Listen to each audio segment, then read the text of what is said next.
you actually think about let go and lead in the context of running such a large enterprise?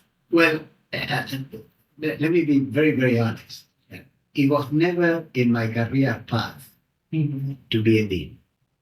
It was not a club that I wanted to belong to. I'm very happy doing my own things, being a researcher, had a chair, had a very nice, peaceful existence. And I had no idea how the job would be redefined. Eventually, I think I have redefined the job as being someone who is an academic entrepreneur.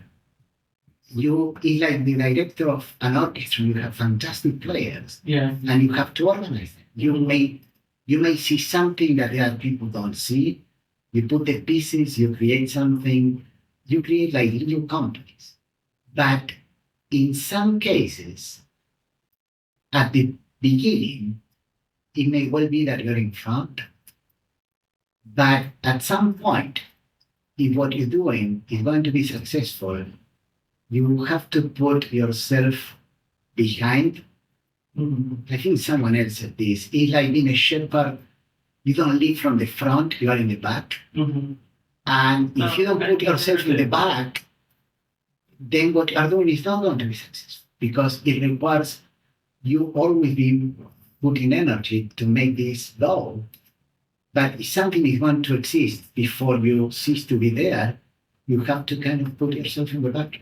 So I think this applies to organizations or structures or groups that are forming. It may well be that you are the person who has the concept of creating something.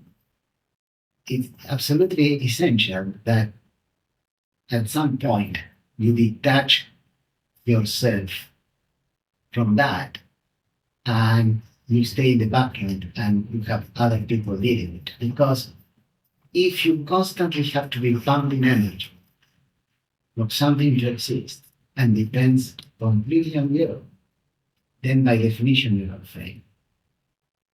Talk a little bit more about that. What, by definition, you failed because why? Because it will not live without you. Yeah. You want the things to live without you. And sometimes I have been surprised on how an idea has been taken. It's like having a lit match and someone comes with a forest fire. The idea grows, expands, morphs, and you are surprised. This really exceeded my thinking. Sometimes, no, the idea kind of just dies. And in those cases, you have to recognize quickly when it's time to let something go. But the idea of putting yourself in the back, I think is really, really important.